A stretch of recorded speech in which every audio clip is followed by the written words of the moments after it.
KPM. Yes. Dinner, Kamal. Yes. I made so much fish head curry.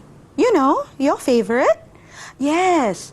I think Aisha has work to do, so she cannot come back. Yes, I'm expecting you to come and help me finish all the food. Okay? Bye. See you soon. Bye-bye. Okay. Right. I will have great company for dinner. Makcik? Makcik? Makcik? Hi! Makcik? Sorry, did I say something wrong? Oh, no, dear. Call me Kak No. Kak No. Yes. Okay. Don't call me Makcik. Call me Kak No. Kak No. Okay. Yes. Okay, Kak No.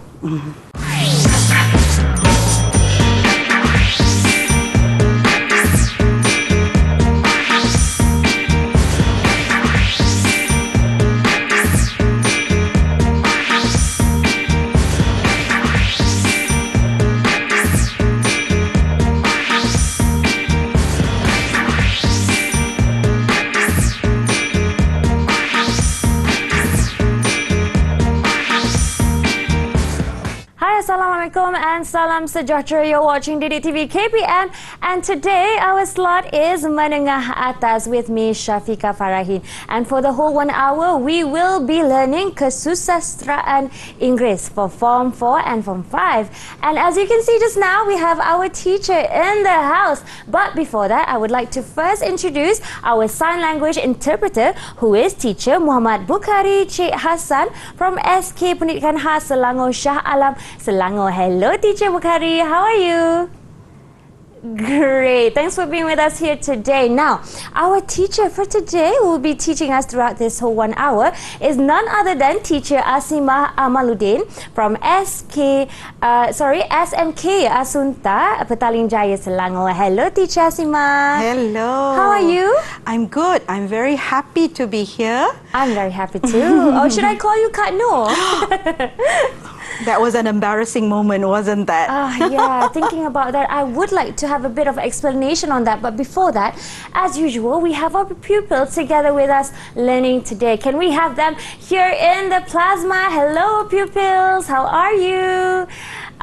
They're looking so great today. Perhaps you can introduce them one by one, please. All right. So I'm very happy to be accompanied by 4 lovely young ladies, and they are from SMK Convent Ipoh, all the way from Ipoh, Perak. Wow. And we have with us Lily, we have with us Sophia, we also have Valencia, as well as Athira. 4 of them are going to help us better understand the short story Thieving Daughter for today. All right, great. 4 flowers for today. And as I asked just now, teacher, perhaps you can enlighten us on what is the link between our sketch just now, you know, that position where you felt a bit awkward, and also our topic for today, please.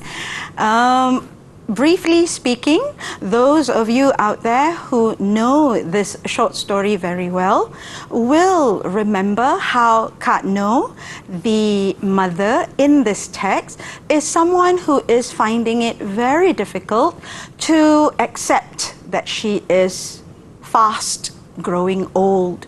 She is unable to accept that aging is a part of life.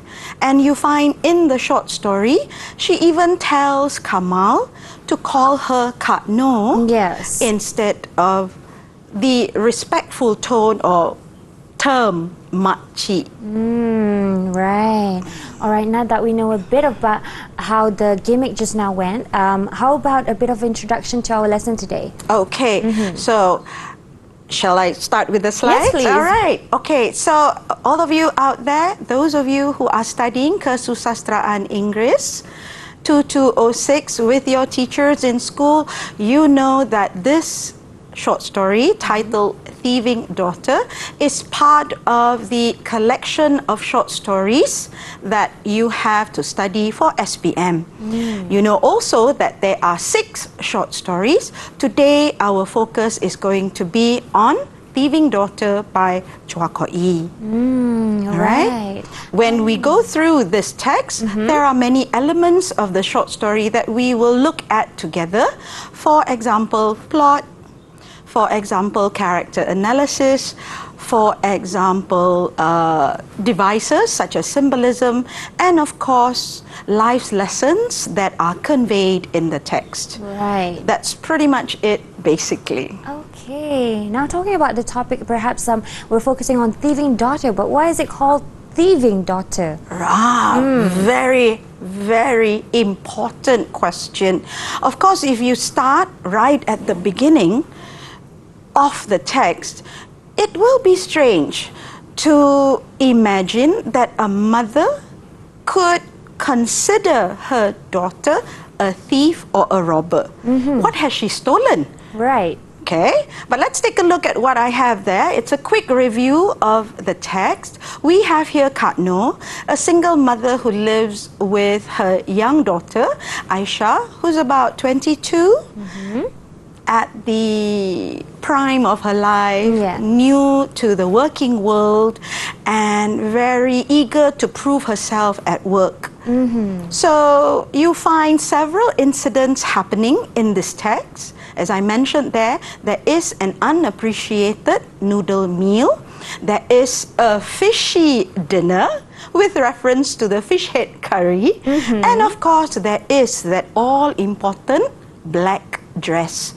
All these incidents involving Kak Noh, they all bring forth an explosion of emotions. She feels, as we ultimately read through the text, that Aisha, in her mind, is a thief and has robbed from her all that she has. Her youth, her spirit, her beauty. She doesn't feel that she has willingly given it to her daughter. And so she's got all these hidden emotions that are all negative towards Aisha, which is strange, I think, if you're looking at the common or more expected mother-daughter, very happy mother-daughter relationship, right? Yeah? So, moving on, let's take a look at two specific plot devices that help us understand this text, all right? First, let's take a look at point of view, or as how I would call it, POV. Most movies that we watch, most novels that we may read, offer us an omniscient point of view whereby we are allowed to know and understand everyone's deepest thoughts, feelings, and plans. Right?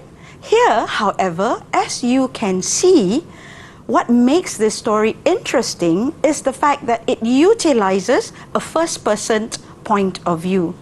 So when you are reading through the text, you are actually observing the events through the eyes of Kak Noh. Right. Because she uses that personal pronoun I. It is how she sees the world. All right? The author decided, let's tell the story through her eyes, as how I mentioned in the slide there.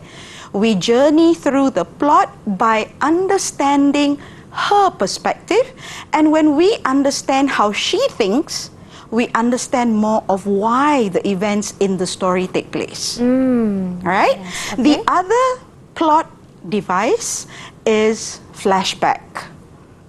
Right? Most of us are very familiar with this commonly used device, and flashbacks will move readers from the present into an event, a moment, a significant day perhaps, something that's already happened in the past. These flashbacks, whenever they appear in a text, they will reveal background information about characters. When Kak Noh is preparing her breakfast, she's frying her Singapore fried bee hoon, she's recollecting her childhood. And when we read about her childhood, we learn about her memories that actually helps us to understand her better. All right? So I always tell my students, flashbacks together with point of view help you to understand a story better. Right. All right? Let's take a look at this question. All right? This is what I was talking about. She's remembering her childhood. She remembers how she lost her family and how she had to live with Uncle Rashid. Okay? What does this tell us about Kak Noh? All right? What does reading this extract tell us about Kak Noh? Could I have someone answer? Yes, the first volunteer for today. Yes. Can you raise Anybody your hand? with their hands up? Anybody want to try? Come on, who wants to try first? Yes, who is Can I that? try? All right. Okay. Yeah. So my answer is, the I refer to Kak Noh. We learned that Kak Noh's parents had died in the road accident and lived with her Uncle Rashid ever since then. Right. And that makes her feel that she lost that love from her parents. Great answer. Shafika. Right. Yes. This is Athira answering, right? Yes. Shafika Great Athira. answer. Perhaps due to her response, you would like to, was it a good job done or? Valencia, what did you Hear think? some more. Valencia, did you think it was an all right answer? Good answer? This is an extract that tells us about it's a Kak good Noh, answer. doesn't it? Okay. All right. I'm going to give you a challenge if you don't mind. I'm going to give you another question. Now, this comes from the beginning of the text.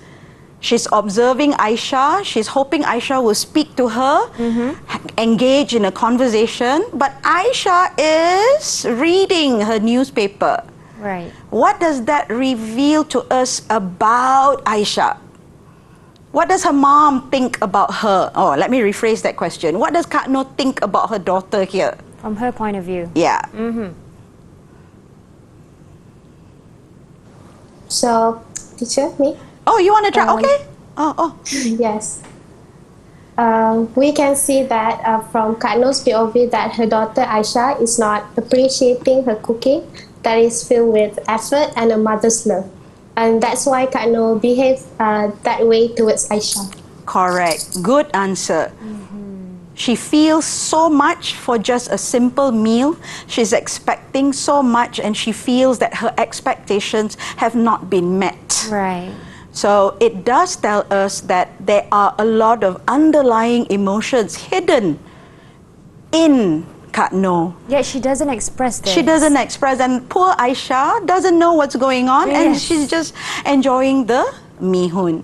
Thank you both ladies. We have looked at this specific slide, 2 questions that have shown us how point of view and flashback helps us understand the text better. All right. Before right. we move further, Teacher Asimah, how about a bit of a response feedback for Sophia's answer just now? Sophia's answer, Yes. I felt, was really good. The fact that she was able to see, all right, what was happening Right. in that extract, how Kak Noh actually felt towards her daughter. Good answer. Good job. All right. Okay. All right, teacher, let's move on. Let's move on. We have time? All do. right. We've got another slide, and this is an interesting part of the story. It doesn't happen in the other 5 short stories. And you have there Kak Noh's husband very much mysteriously appearing in front of her every now and then. He is wearing the same white shirt and blue jeans that he wore on the night of the accident, as it says in the extract. And then you have this tennis match going on between them. She says, "Go away." He says, "No." All right? And then she says, do you want to be here and make me feel bad? Okay? And so you have this moment of tension, okay, with the mysterious appearance of the husband. Now, the 4 of you are looking at the extract. I wonder if you could tell me, all right, what does Kak Noh think of her husband's appearance here? Anybody want to can I- try? Can I answer? All right, sure. Yes, sure. Give it a try. In my opinion about the husband is that he's still very caring towards Katno and Aisha, although he's not being physically present in their lives. He sympathizes with his wife and daughter. I think he was a very good father and also a husband. Good. That's a great answer, actually. Even though the husband has left them or the father has left them, what she remembers of him is nothing but good memories. Right. So his appearances in front of her is a manifestation of all the happy memories she's shared with him. Good answer, Valencia. Well done. It also shows they have a bit of a, perhaps a nice, kind relationship before as well, between Katno and the husband. They must have been a happy family while he was still with them, yes. Now, teacher, very quickly, perhaps a feedback as well for Valencia's answer. Yeah. Great answer. Yeah? All right. So for right now, we have more to come, but for right now, we'll be going for a short break first, and we'll be right back here on Menengah Atas Didik TV KPM.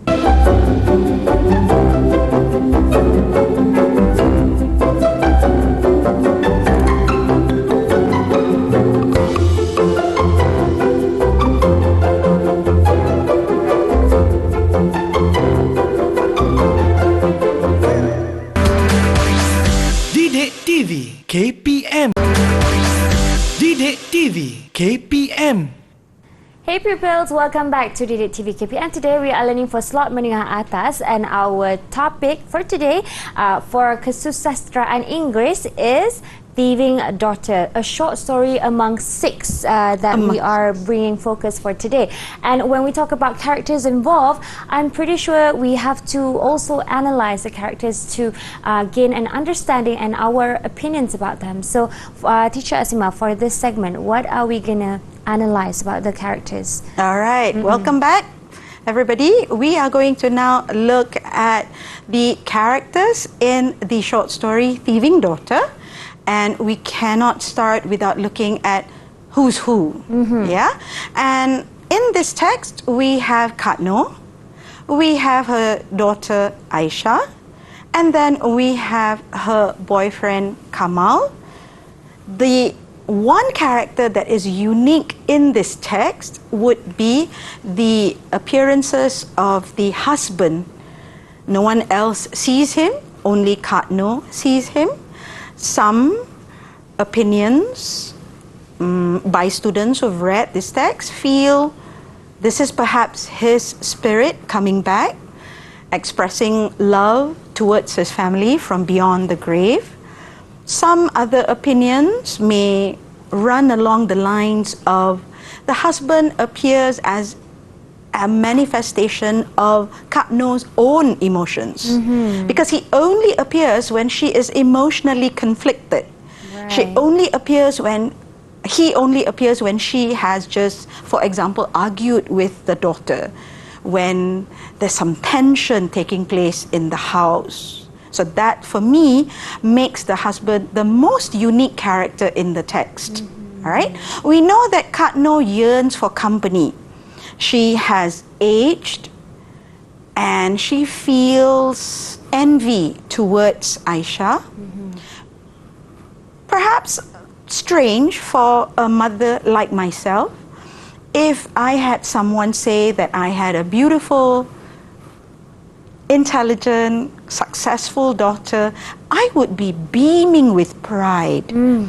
I would share in that joy and feeling, that accomplishment of how I've done a good job raising that daughter. We see the different vibes in this text where she looks at Aisha coming down for breakfast and she says, she's young, she's beautiful, she's got youth and vitality. I don't remember giving that away. She feels that Aisha has robbed her of all those wonderful qualities. That's perhaps, sadly, what stands out the most when you read through this text. Now, I'm not at all putting any kind of blame on Aisha. She is a young girl. Perhaps she doesn't quite understand what her mother is going through.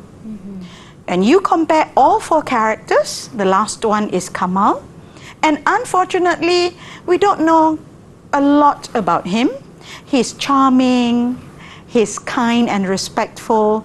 Unfortunately, we don't get to meet him a lot. Right. So, as I mentioned earlier, Kak Noh can say things like deception is necessary. I need to lie. Otherwise, how will I get to spend time with this handsome young man? Which is not something you would expect a mother to say. Yes. And this is, no less, the boyfriend of her daughter. Like a potential son-in-law, right? So, throughout this text, there will be moments when you will ask yourself, why? Why does she say these things? Why does she do these things? What is the reason behind it, right? You have the husband who always appears in the white shirt and blue jeans. There is love in the lines that he says to her, even when he says, stop hurting Aisha. There's a lot of concern, there's a lot of affection. He even says to the wife, you're still beautiful and desirable. Like I said earlier, these are her memories of when they were still together. Yes. All right?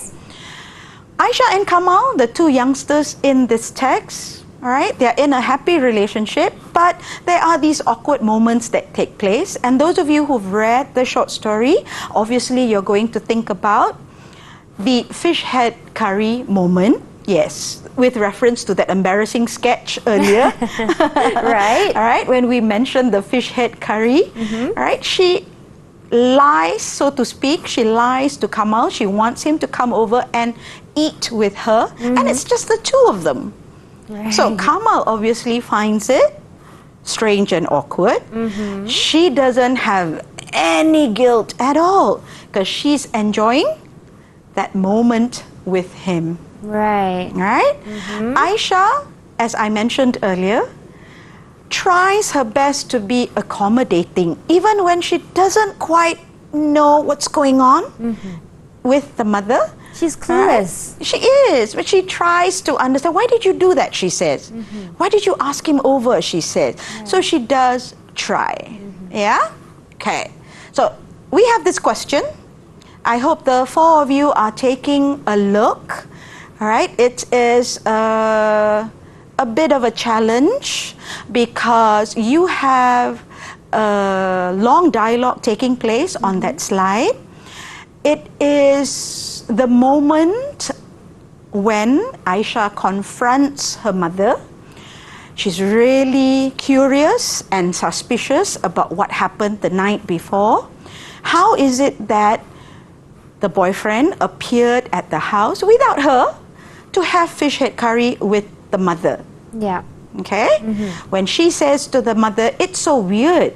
You made him feel uncomfortable. That's expressing Aisha's thoughts. But the mother responds with, you assume too much. Okay? Here is the task I'd like 2 of you to think of. Yeah? Any 2 of the 4? This is my task, all right? Yeah, here's the challenge. I would like one of you to imagine that you are Aisha, and I would like one of you to imagine that you are Kak Noh. Oh. Okay. Who would One's like to going be to be the Aisha? mom, one's going to be the daughter. Do I see hands up? Can we please have volunteers for this segment? All right. We have Lily. Lily, are you going to be Kak Noh or Aisha? Aisha. All right, Aisha. Now, this is my question to you, yeah? After everything that happens, after the confrontation with your mother, and you lose your temper, you storm out, my question is, how did Aisha feel? You're imagining your Aisha, yeah? How did Aisha feel at that moment? Question mark. Give it a try, Lily.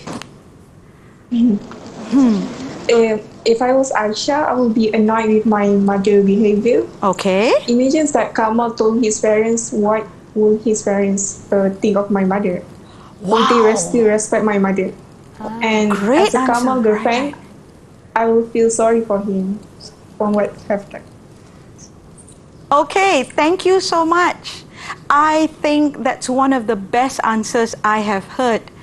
Yeah, Wow. because what she did, what Lily did was, she thought of it from Kamal's perspective as well. If I was Kamal, what would my parents have thought?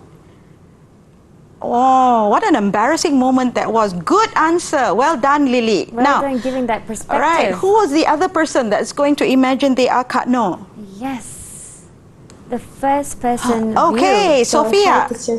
All right, Sophia. So if I were Katno, All right. I would be feeling happy that my plan worked because it is the only thing that I can do to my daughter. She's got everything and I got nothing, and I'm glad that I could at least ruin her happiness. Wow, Sophia is actually embodying the character Correct, of Kak correct. No. She's seeing it through the mother's eyes. Good job. Well thought answer. All right. Both the two answers or both responses. What I mostly appreciate when my students try to answer questions like this is being able to put yourself in the character's shoes. Not look at it through the eyes of a 16-year-old teenager, but look at it through the eyes of an aging mother, through the eyes of a 22-year-old young woman. Right. And both of them did a good job. Yeah, let's take a look. If I was Kak No, okay, after that confrontation, how would I feel? I would be pleased because I got what I wanted. Okay, what I wanted was to have wonderful company to spend time with, and I would be unconcerned. Now, this is the sad part about this. She knew she was hurting her daughter. All right? If I was the daughter, I would be curious, suspicious, and perhaps even unconvinced. Oh my goodness, is that really what my mother thinks? All right? So all in all, both the responses that the pupils gave earlier, good answer. Well done. Well done, girls. All right, now before we go for a short break, I would like to ask a short question from you. Seeing that we're talking about how Kak No was feeling success from the deception, she kind of feels a bit of a guilt when her husband, her late husband, comes to her subconscious mind, and she's thinking, it will hurt Aisha. Correct. Right? There's some guilt there. Interesting observation. That's the emotional roller coaster that she's on. Yeah, it's always lows and highs. She's happy she got what she wanted, and then she feels low because she knows deep down she did hurt Aisha. Right. Her emotions are a Pandora box. All right, there we go. Now we have more to come, so don't go away. We'll be right back here on Didik TV KPM.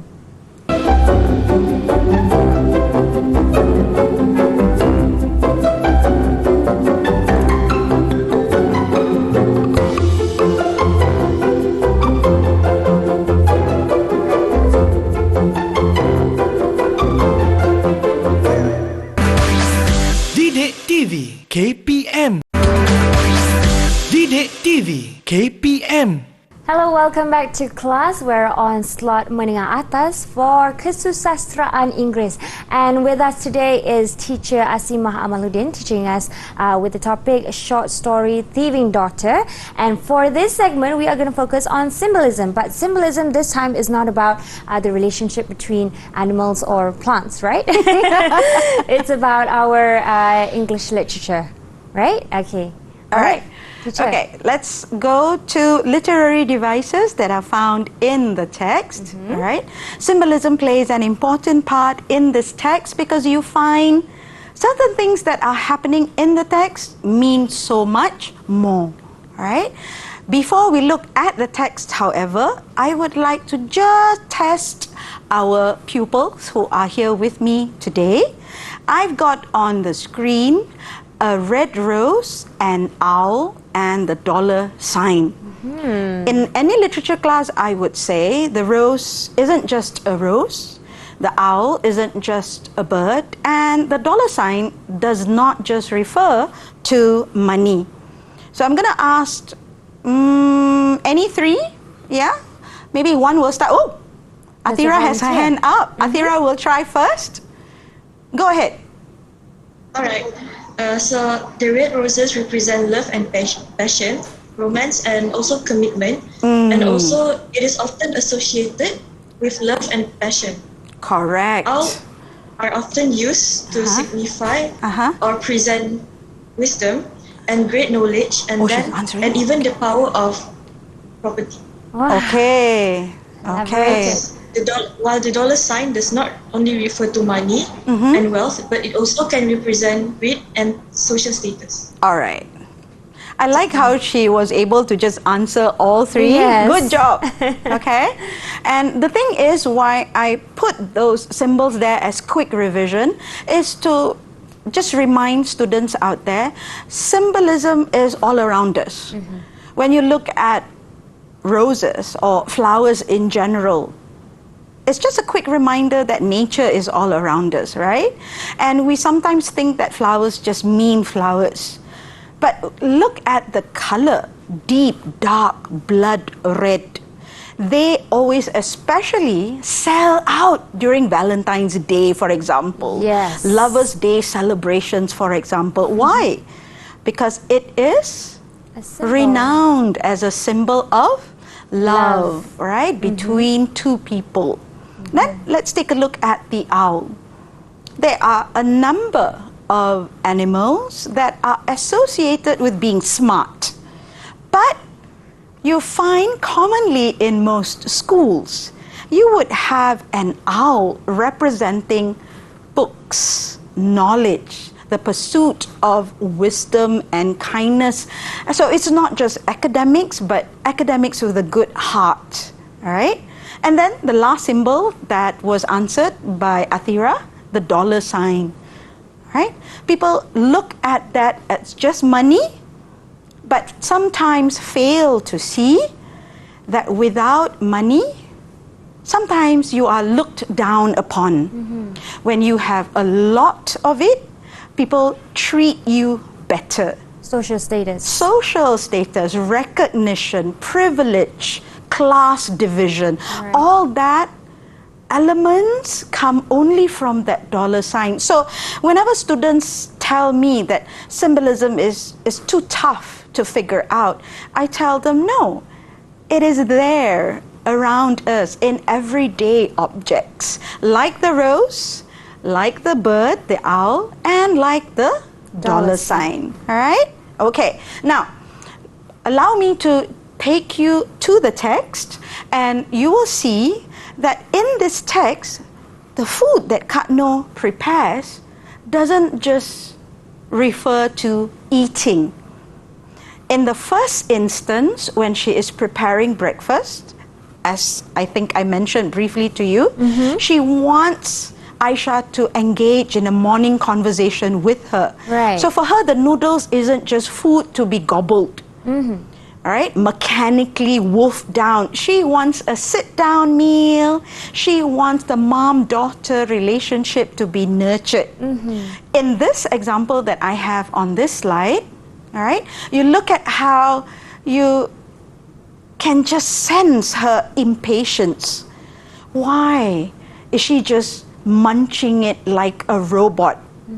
Her jaws are going up, down, up, down. And she thinks to herself, are you my daughter or are you simply a munching machine? What a strange thought for a mom to have. Right. All right? Well, she's watching her daughter eat that. Okay? So that's the representation of dissatisfaction. Yeah, the bihun isn't just a meal. The bihun means a lot more. Right. She also said that she made it the best ever. This is such great noodles. Why isn't Aisha reacting to it at all? Yeah. Okay. So now I've got two questions. All right. This is the first one. If you know your text, you will know that in this short story, you have a dress. This is a black dress that Kak Noh finds in her daughter's cupboard or wardrobe, right?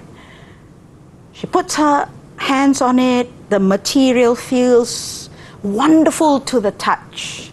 She's tempted. She pulls it off the rack. She looks at it, she decides, I'm going to give it a try. And as you can see in the extract, she can't quite believe it. She's turning to the left, she's turning to the right. She looks at her reflection and she says, or rather thinks to herself, the woman in the mirror is beautiful. She is confident, she is sophisticated, she is classy. So obviously, as we are reading through this, we realize the black dress isn't just A dress. a dress. It's So, a symbol. it's a symbol of what exactly? Who's going to tell me? Does anybody want to try answering? What does the black dress represent at this specific moment? All right, who would like to explain? Let's go. I think the black dress give Kak Noh an impression of what she used to be back in her youthful days. Okay. When she still has her beauty and confidence. Yeah. I love that answer.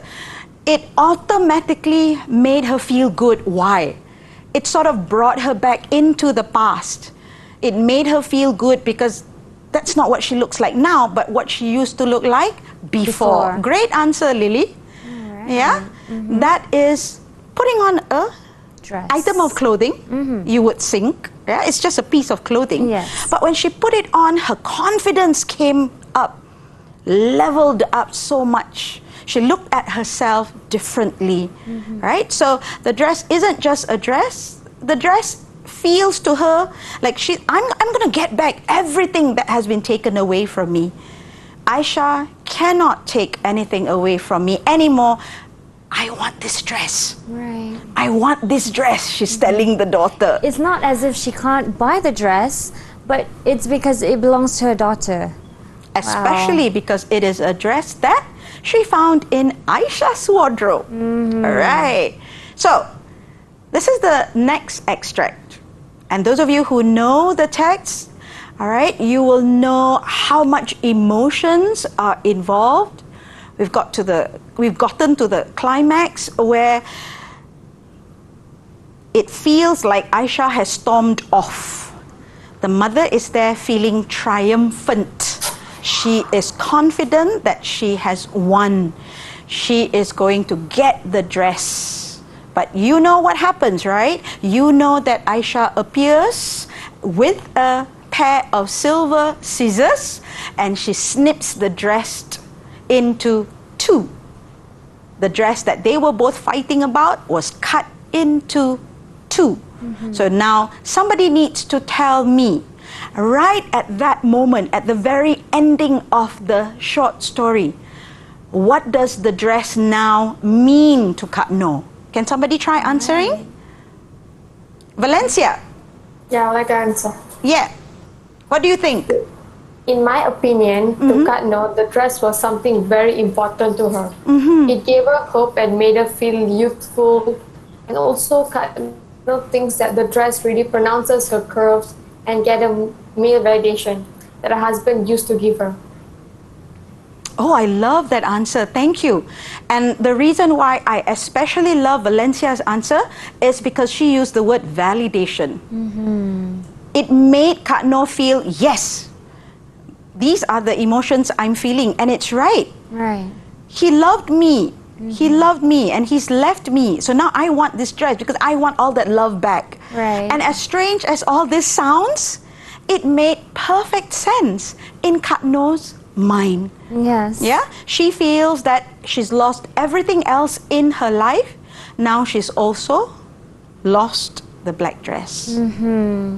I believe so. If it happens to any of us, we've lost something such as validation. Of course, we want it back. It doesn't matter if it's an aging mother or just a normal young person, right? Right. Oh, we have so much to discover after this. I'm so taken away by this story. So much to discover as well. But we'll be going for a short break first, and we'll be right back here on Didik TV KPM.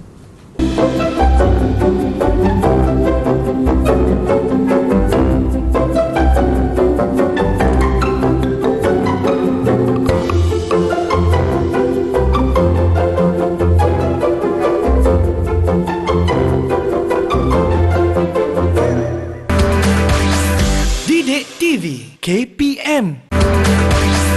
Didik TV KPM. Welcome back to Slot Menengah Atas. Today we are learning Kesusasteraan Inggeris, and one of the main things that we have to perhaps decipher or understand is the themes involved in short stories and also novels. So for that part, we'll have teacher Asimah to continue. All right, let's take a look at the themes that are found in Thieving Daughter by Chua Ko Yi. All right, as you know, a theme refers to a main idea. One major message that an author, novelist, writer, playwright wishes to convey. Meaning, whether it is a short story, whether it is a novel, whether you are watching a play on stage, through the setting, through the character interactions, through all the elements that you read and observe, several life's lessons may appear. One will stand out, and that would be the theme. All right? Certain texts will carry more than one theme. And as you can see on the slide that I've prepared, you have several common themes that we may come across as we read through any text. Right? There are the themes of love and death, courage and not giving up, perseverance, for example, family love, family support, courage, friendship, hope, never giving up, revenge, and also forgiveness. And as you read through those common themes with me, obviously you're going to realize, aha, these are common emotions that all humans feel. Right. So these observations about life will be observations that are relatable to all of us. Right? That major idea about life. What is the 1, 2, 3 big ideas that you may find after reading a text? So, looking at what you have read in the text, what we have discussed so far today, the incident with the noodles, the incident with the fish head curry, the argument regarding the black dress, all showing to you perhaps Kak Noh spiraling out of control, and Aisha, as you yourself said, clueless, unable to understand what her mother is going through. Okay? After all that, and the shocking end to the story. Right. Okay. Now we are at this point with my question in blue. I'm sure the 4 pupils there are thinking very seriously. What might be the themes in Thieving Daughter?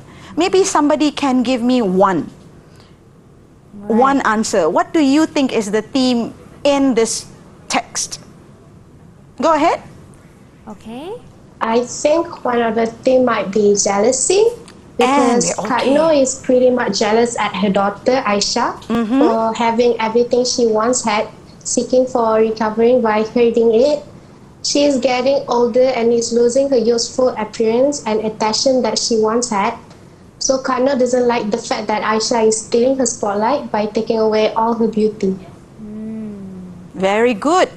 That was actually a very good answer. Wow, good job. Because she was able to see the events of the text through the point of view of both the characters. Right. Kak Noh sees it as Aisha taking away from her. Aisha, not understanding, merely feels the mother is behaving erratically, without rationale. Right. But the underlying meaning is clear. She feels envy towards Aisha not because she doesn't love her daughter, but because she feels she's lost so much. Now Aisha seems to be taking the one thing that's left. That's why she can't let go. Thank you, Sophia. Great answer. Okay, let's take a look at some of the themes that are found in this short story, Thieving Daughter. Number one, you have the inability to accept loss. If you know your text, you will know that Kak Noor's life has been so challenging. It's been one after another.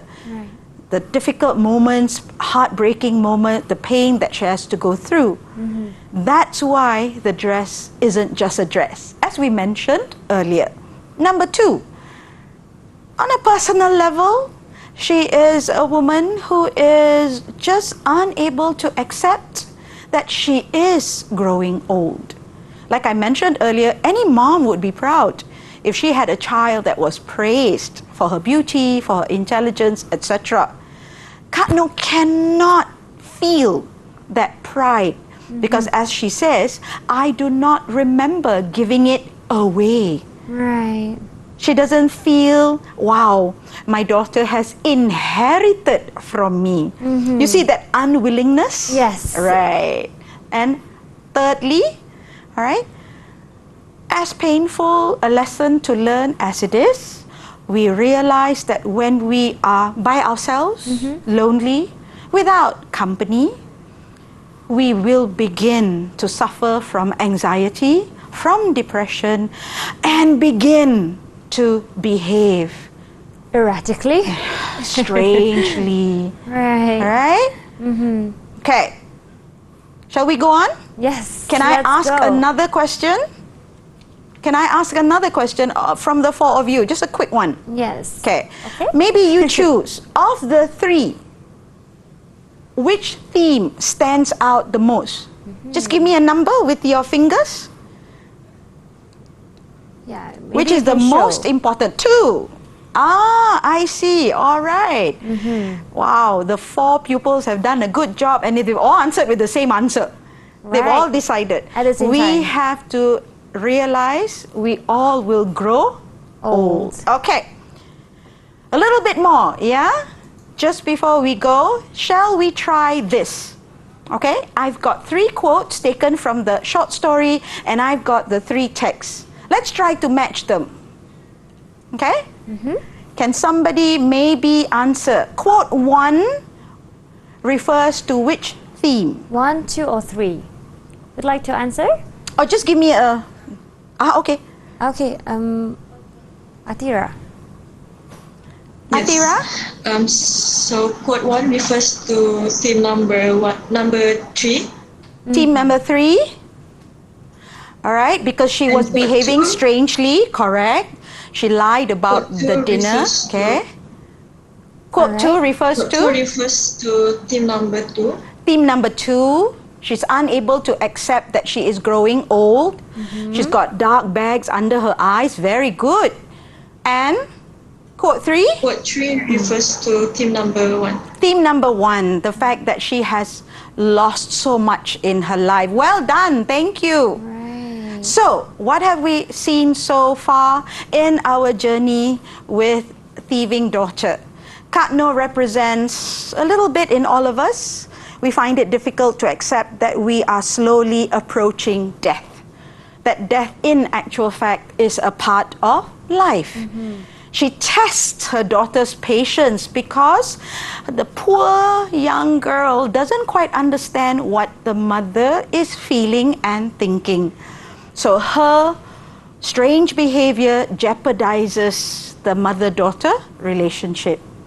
And finally, I would probably say it is an important lesson to learn from Thieving Daughter. Let's make an effort to spend time with our loved ones and actually try to understand what it is they are going through. Right. All I right? believe so. What do you think about Kak Noor? Well, when I think about it, I do believe she loves her daughter, but it's just her inability to accept that she's aging is overpowering. Correct. That is the emotion that is, overshadowing every all other other emotions. Correct. And it's a shame. You'll be like, I want to tell her that it's not like that. You can accept it the way it is, but perhaps we can't really understand her whole story, but we can only understand a bit from that. Correct, correct. So, everyone out there, I hope that you have learned quite a bit today. To the 4 pupils who were with us today, a shout out to SMK Convent Ipoh. All right, the 4 pupils who have done a wonderful job, well done. They have really been able to put themselves in the shoes of the main characters and understand the story. Well done. Good job, everybody. Perhaps a round of applause for yourselves as well. Yay! All right. Now, for those who are watching, perhaps where can they access to get revisions from? Okay. Thank you for that reminder. As you all know, whenever you are online looking for help with your Kesusasteraan Inggeris, head over to Portal Delima, where there are plenty of materials that will help you revise for your subject. All right? Thank you so much, Teacher Asimah, for today's class. Thank you to you too for that sketch we did. That was fun, and I believe a lot of you have taken a lot from today's class. And do your revisions, don't forget. Thank you also to our sign language interpreter, Teacher Muhammad Bukhari Cik Hassan. All right, till we meet again on Menengah Atas. Assalamualaikum, salam sejahtera. Bye-bye.